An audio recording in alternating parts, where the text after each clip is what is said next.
My roommate has been in the shower for more than 4 hours.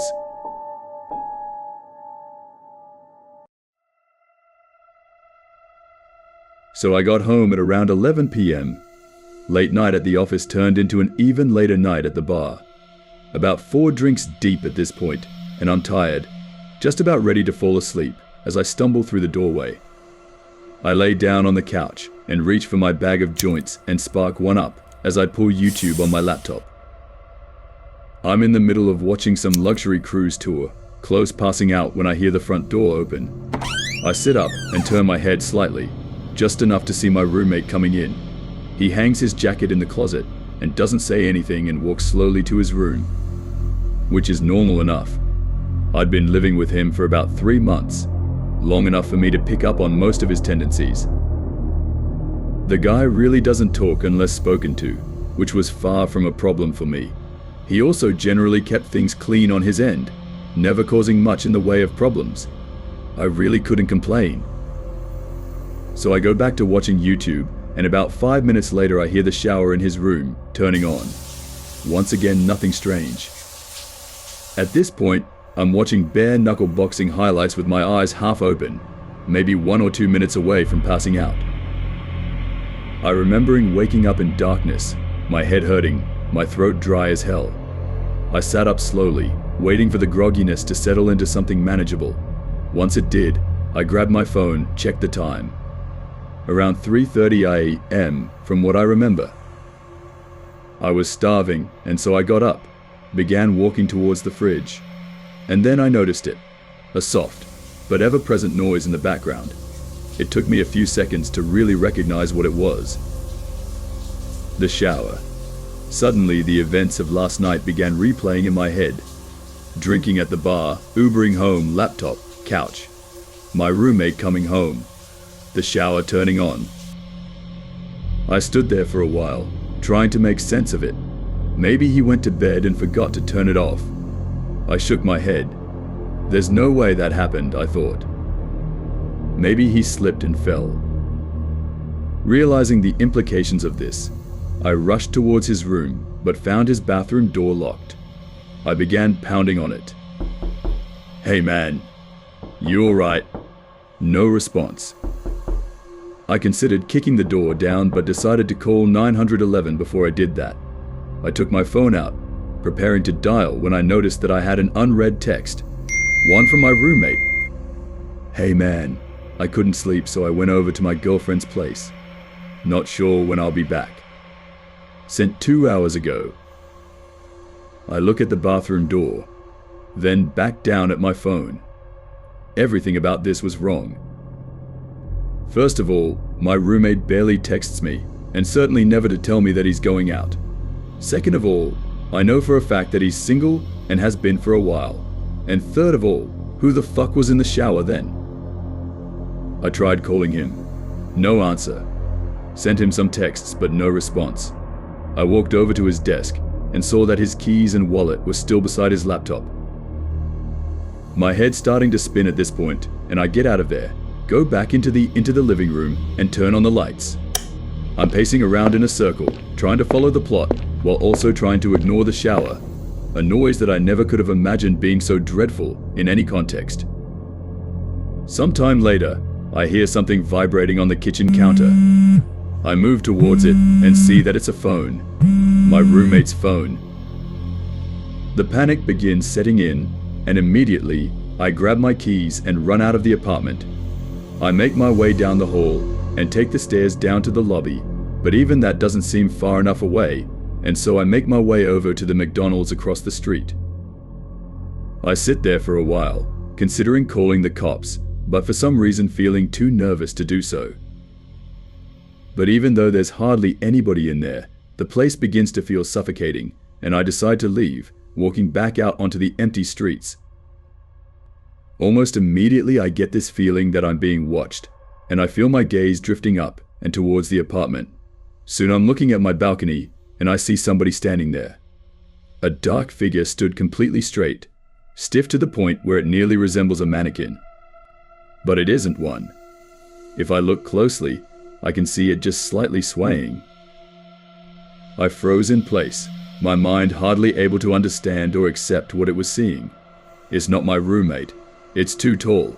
In fact, it's too tall to be anybody I know, its head nearly scraping the bottom of the balcony above. No matter how hard I tried, I couldn't make out any of its details.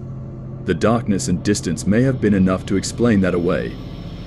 But there was something about it that drove me towards a different conclusion, that this thing simply possessed no details that could have been observed, that the only element of its composition was that of unadulterated darkness. Of course, my gut instinct was to get the hell away from it. But the voice in my head was telling me that if I were to try and run, this thing would end up following me. I went back into the McDonald's instead, locking myself in the bathroom as I finally dialed 911. I told the operator that somebody had broken into my place, but that I had gotten out of there without them noticing, but that they were still in there. It was the story that most accurately represented the situation without making me come across as batshit. The operator told me that they'd be sending somebody over for me to hang tight. I left the bathroom, waiting at the table closest to the exit until I could see the red and blue lights cutting through the darkness. I went outside to meet the cops, looking up at the balcony to find it empty, though the door to the living room had been left open. They pelted me with a bunch of questions that I found difficult to answer. Is the intruder armed? Do I have an idea who it might be? What are their intentions? I told them I didn't know, that I couldn't figure it out, but they just kept on asking. Soon I was practically yelling at them to go up there and check it out for themselves, and I suppose the terror in my voice was enough for them to begin taking this seriously. They told me to wait by the entrance, and I watched on as they entered the building. I was out there for a long time, growing increasingly anxious at the thought of what they were going to tell me when they came down. A few minutes later, the silence was broken by a single, muffled gunshot. My heart dropped into my stomach, and I continued to wait there, unsure of what to do otherwise. 20 more minutes of silence, and the officers still hadn't come down. Soon I could hear more of them approaching in the distance. Before I knew it, 4 more cop cars had pulled up around me, and the scene had fallen into chaos. Officers shouting over each other and into their radios, more questions being hurled my way, none of which I was able to answer. The next few sequences were mostly a blur, but I remember the building being evacuated, the tenants frightened and confused as they were ushered outside while the officers became more and more frantic. I remembered hearing more scattered gunshots, some screaming, other noises that were difficult to make sense of. There were a few lapses in my memory after that, but I recall being pushed into the back of a police car. After being driven to the station, I was led into one of the interrogation rooms where I found 2 nondescript men in suits waiting for me. They didn't introduce themselves and immediately went into a series of questions, each one more bizarre than the last. What company was your roommate employed by? What was the nature of his job? How many different people have been inside your apartment since your roommate moved in? Have you ever heard voices inside the apartment from the hours of midnight to 3 a.m.? Voices that did not belong to your roommate. Have you ever seen a circle of people standing outside of the apartment from the hours of midnight to 3 a.m.? People that were exceptionally tall. And one of the most unsettling ones. Have you ever seen somebody standing at the foot of your bed upon waking up between the hours of midnight to 3 a.m., only for them to disappear moments later? If so, do you remember what they looked like? Any distinct features? As they continued probing me, my mind began conjuring up some of the strange shit that had happened after my roommate had moved in. Shit that I had written off as figments of my imagination, simply because I had no other explanation for them. I did hear the voices, always coming from the room next to mine where my roommate slept.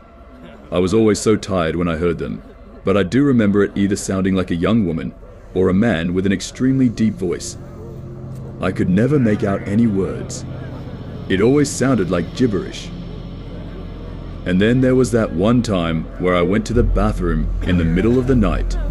Still half asleep, I didn't bother turning the lights on as I entered. But as my eyes began adjusting to the dark, I could have sworn that somebody was already sitting on the toilet. Somebody extremely tall. Of course, when I turned on the lights, nothing was there. It was easy to chalk it up as a product of late-night drowsiness at the time, and I had never really thought about it since. After doing my best to give them useful information, the suits spent a good few minutes taking notes on their phones. Once they were done, they sat up quickly, told me that they'd be in touch before leaving the room. A cop came in a few minutes later and told me that since I couldn't return to the apartment, they would set me up in a nearby hotel until they were able to get the situation under control, and that I should stay put until they gave me a call. What happened? I asked him. What did you guys find up there? He stared at me for a long time, not as if he were deep in thought, but as if he held deep aversion for what he was considering telling me. Eventually, he just shook his head. I don't know, he said. I mean, I really don't know. I nodded, tried to smile, though I'm sure it didn't come across very well. It's the next day now, and I'm in the hotel. Of course I couldn't sleep. Couldn't really eat. The officer hasn't called me yet. When I try searching up information about the evacuation on the internet, all I can find are articles claiming that it was due to a fire. A fucking fire. Update. I fell asleep and I just woke up. It's 1 a.m. now, and I can hear the shower